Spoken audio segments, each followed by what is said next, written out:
What's good, Shell? Trying to the most woke, no joking. I'm back at again with a brand new video, and I'm gonna keep it a Bowberry biscuit, man. I don't want much out of life.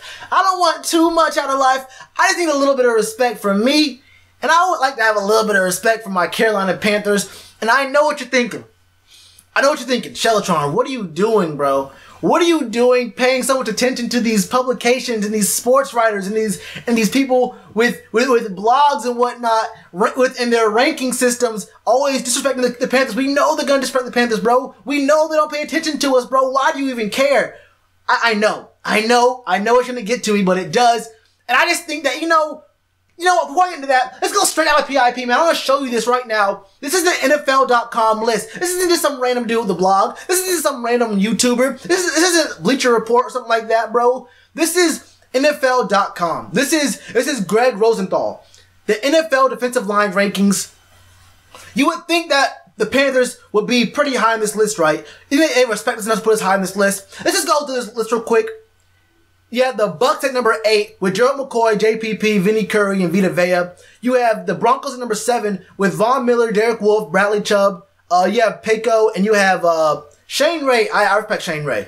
The Texans with J.J. Watt, Jadeveon Clowney, Whitney Merciless, which you gotta respect Whitney Merciless. You have the Chargers with Joey Bosa and Melvin Ingram. Need I say more? I mean, you see that matchup across from you. You better make sure you worked out the day before, because they gonna make sure you do. They make sure you gonna work. You're gonna work if you see Joey Bosa and Melvin Ingram across from you. Then you have the Vikings at number 4 with Everson Griffin, Linval Joseph, Sheldon Richardson, and Danielle Hunter. Show me something. Show me something. But I mean, Everson Griffin doesn't really get the love he deserves. I feel like Linval Joseph is definitely named to be respected. You have number 3, the Rams. I say 2 names, and it puts the fear of God in your heart. Aaron Donald and Ndamukong Suh. Those are 2 names that'll make your starting center, your 2 starting guards, your backup guards, your running backs, your starting quarterback, your backup quarterback, and your O-line coach both shiver at night. You look at the schedule. Okay, we just played the Cowboys, we played the Jets, went to the Bucks at home. Next game is we got the Rams. If you're on that O-line and you're on the interior part of the O-line, you better pray. You better work out. You better do something. You better ask somebody for some advice or something, because Aaron Donald and Ndamukong Suh are about to injure you, your quarterback, your coach, your family in the stands. You never know. Aaron Donald gonna do it the clean way, and Ndamukong Suh gonna pinch your eye out the dirty way. So you gotta watch out for the poopity scoop when you're dealing with those 2. Then you have the Eagles with Fletcher Cox, Brandon Ingram, Michael Bennett. Prove it to me, Michael Bennett. I'm not 100% convinced with Michael Bennett, to be honest, but he's talented. You got Haloti Ngata, Chris Long. What more do you want, honestly? Then you have the Jags, which the whole defense is stacked, but Calais Campbell, I mean, you got Ngakoue. You have, I'll give it to Marcel Darius, but the thing that I don't see here is there's no Panthers. We have a Hall of Fame defensive end in Julius Peppers, who is a sack leader. We have Dontari Poe, who is well above league average as a defensive tackle. We have 2K Short. All this man does is ball out. That's why I call him 2K Short. You feel me? But even he's far above average in the league. And then we have a solid DE rotation with Mario Addison. And we just drafted Marquise Haynes. He's kind of like a Von Miller type, which I want to get into next, because if you want to notice this real quick for the Broncos, Von Miller is on this list, and he's the biggest part. The biggest part of this Broncos list is Von Miller and Bradley Chubb. One person is a linebacker. You can say he's an edge rusher and he blitzes 90% of the time, but that doesn't make him a D lineman. That makes him a linebacker that blitzes.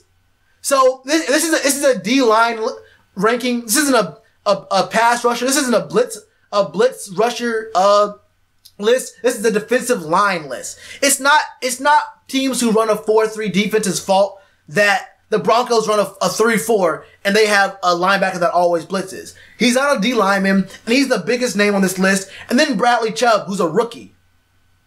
Okay, so we're talking about projection of skill in a linebacker being the biggest part of why the number 7 team's on this list. Okay, Then you have the Texans, which when you see J.J. Watt and David Clowney, you think to yourself, okay, yeah, those are two good rushers to the ball. They play hard. But if we go to this site real quick, J.J. Watt, I mean, he's a 4-time Pro Bowler, 4-time first-team All-Pro, but the last 2 years, he played 8 out of 32 possible games. 3 games 2 years ago, 5 games last year. So you have to convince me. I think most people who follow football even a little bit stronger than casually understand that J.J. Watt just might be broken, bro. I think the guy's just injury prone. He plays really hard, and he just can't stay healthy. So you have to convince me that J.J. Watt's going to stay healthy. And then you get to David Clowney, who his first 2 years in the league, he was a linebacker. Then 2 years ago, when he made the Pro Bowl, he was a DE/linebacker.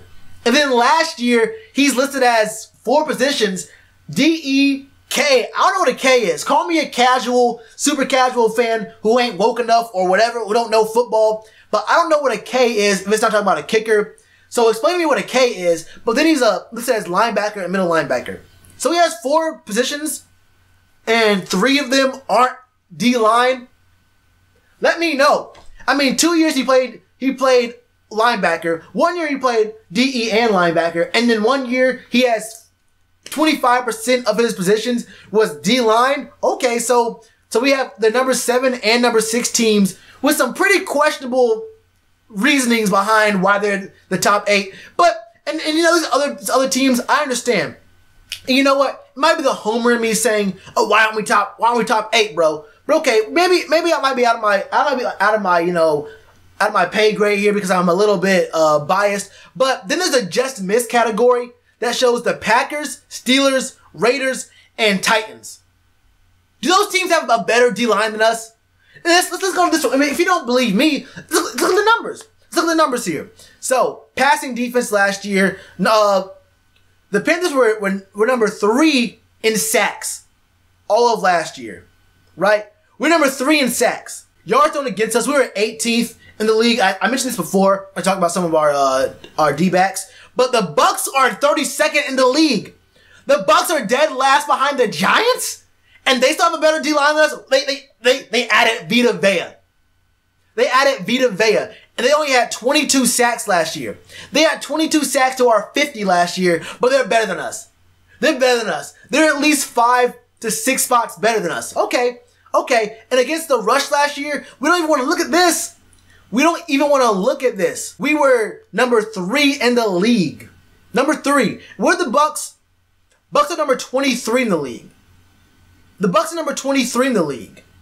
So you have to somehow explain to me, and the Texans are number 13, but explain to me how the Panthers not even on the just missed list.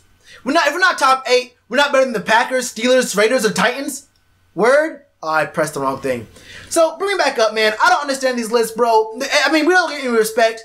It just blows my mind how we just get disrespected on a daily basis. Like it's really starting to get to me a little bit. Like, I know it shouldn't matter. These are just people trying to get some content out for the off season because nothing's really going on right now. But it really does get to me when we don't get any kind of respect when our whole defense has been known for the front 7. Really the front 4 and Luke. TD, we love you, but it's really been the front 4 and Luke that we get the most love for. I don't understand it, man. But what do y'all think about this list, man? Let me know in the comments below or my Twitter at Shellatron. I'll have this list in the description below, man. You already know, do that like button. I got a button right here to subscribe, button right here for you to watch more videos. Namaste. Show us some damn respect. Please.